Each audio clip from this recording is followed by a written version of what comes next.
পরে টুইস্ট আসছে। হ্যাঁ বল। তো আমরা পাপড়ি চাট আনতে গেছি এই মাঠটাই, ময়দান মাঠটাতে এখানে। তো উনি আগেও বসতেন ওখানে, ঠিক আছে। তারপর ফার্স্ট বললো আমাকে হ্যাঁ যে অনলাইন হবে না, অনলাইন হয় না এখানে। মানে ওখানে স্ক্যানার ছিল, বাট তাও আমাদের না বললো যে হ্যাঁ অনলাইন হয় না।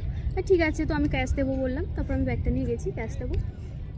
আমার সামনেই একজন ছেলে বসেছিল, যাই হোক একজন দাদা হয়, উনি বসেছিলেন। তো ওনার থেকে আমি দেখলাম 50 টাকা নিল।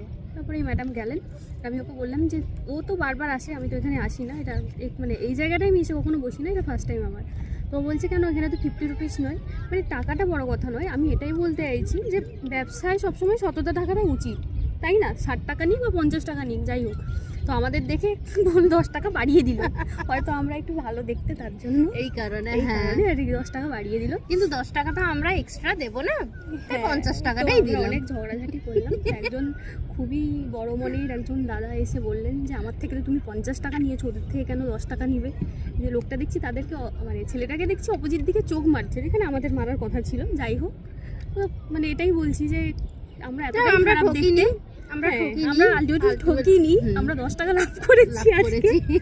বা আমরা এতটাই ভালো দেখতে যে আমাদের থেকে টাকাটা বেশি নেয়, মানে 10 টাকা আমাদের থেকে 10 টাকা ব্যবসা করে ও, মানে ভাবো। যাই হোক, বাট আলটিমেটলি এত ঝগড়া করে নেওয়ার পরে 50 টাকাতেই পাপড়ি চাটটা আমরা আলটিমেটলি নিয়েছি আর খাচ্ছি, যেটা নুন ছাড়া। না নুন আছে কিন্তু অল্প, আর একটু দরকার ছিল। হ্যাঁ, যাই হোক খেয়ে নি। Bye bye.